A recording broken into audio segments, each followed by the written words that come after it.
Ассаламу алейкум. Амансыздар урматтуу мекендештер. Ала Тоо спорт YouTube каналыбызда кыргыз спортундагы акыркы жаңылыктар менен тааныштырууну улантабыз. Биз бул жолу 24 сентябрь күнү Москва шаарында өтө турган ЭСЕ 129 мелдешинин алкагында орун ала турган кыргыз мушкери Алтынбек Мамашев менен Түштүк Африка Республикасынын өкүлү Марк Хулмдун ортосундагы беттешке кайрылып, кыргыз спортчунун атаандашын, ошондой эле жеңишке жетүү мүмкүнчүлүгү тууралуу айтып өтөбүз. Ага чейин каналга жазылып, видеого лайк басып туруңуздар. Үстүдө айтып өткөндөй, кыргыз ММА'нде көрүнүктүү өкүлдөрдүн бири Алтынбек Мамашев октагонго кайтат. Ал өзүнүн кезектеги беттешин 24 сентябрь күнү өтчү ЭСЕ 129 мелдешинин алкагында өткөрөт. Бул рет Голден Каймана сымдуу мушкерибизге каршы Түштүк Африка Республикасынын өкүлү Марк Хулм чыгарын уюмдун расмий баракчасы жазып чыкты. Келиңиздер анда алгач мушкерлер тууралуу айтып өтөлү. Биринчи Марк Хулмдан баштай турган болсок, ал КМШ ММА коомчулугуна абдан таанымал мушкер деп айтпасак да, Россиянын алдыңкы уюмдарында үчүн сынап келет. Алгач М1 глобал уюмунда беттеш өткөрсө, андан кийин былтыр ЭСЕ лигасы менен келишимге кол койгон болчу. Карьерасында жалпы кесипкөй октагондо 11 беттеш өткөрүп, анда 3 рет жеңилсе, 8 жолу жеңиш майрамдаган.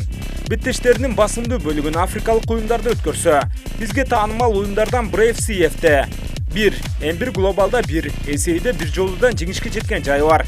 Африкалык мушкерлер көп учурда бутка турууда мыктылыгын көрсөтүп келсе, Хулм тескерисинче күрөштү жакшы өздөштүргөн. 8 жеңишинин 5-өсү кайруу муунтыкмалары менен аяктаса, 3 рет калыстардын чечими менен утуп алган. Кесипкөй октагондо нокаут же техникалык нокаут менен утуп көрө элек. Ошону менен катар, нокаут менен утулууну да билбейт. Жеңилүүлөрү же сабмишн же чечим менен гана болгон. Эми кандай стилде урушаары сиздерге түшүнүктүү эле болду окшойт. Ал эми Алтынбек Мамашев андан стили жагынан бир аз айырмаланат. Аны алдыда айтабыз. Ага чейин кыскача тааныштырып кетпесек да болбойт. Учурда 28 жаштагы мушкер WF уюмунун чемпиону. ЭСЕ уюмунда жалпы 3 беттеш өткөрсө, анда 2 атаандашын нокаут менен утуп алууга жетишти.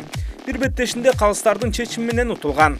Акыркы Василий Корочкинди нокаут менен утуп алганы ЭСЕ уюмунун 2021 жылдын 1-жарым жылдыгынын мыкты нокауту аталганын кошуп кетпесек болбойт. Жалпы шердоктогу рекорду 15 жеңиш, 2 жеңилүү, 1 тең чыгуу. Мамашев атаандашынан айырмаланып универсалдуу мушкер. Партерде да бутка турууда да беттеш алат. Бирок акыркы беттештеринде бутка турууга көбүрөөк басым жасап жатканы байкалат. Андыктан Алтынбек Хулмга каршы беттеште дароо 2 тактика менен чыгат.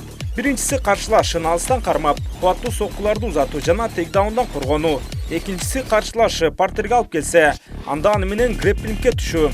Эки вариант тең болоорун сезип турам. Эгерде Мамашев биринчи айткандай атаандашына күрөшүүгө мүмкүнчүлүк бербесе, анда аны утуп алууга мүмкүнчүлүгү чоң.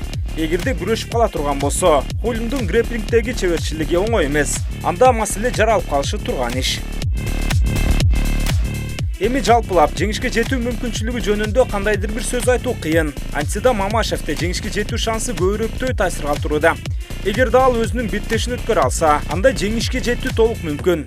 Бул айтылгандар жөн гана беттеш алдындагы жоромолдор. Октагондо таптакыр биз күтпөгөн окуялар орун алып калышы ыктымал. Андыктан Алтынбек Мамашевке тек гана ийгилик каалайбыз. Ал эми урматтуу достор, буюрса кыргыз спортундагы жаңылыктарды тааныштырып турууну токтотпойбуз.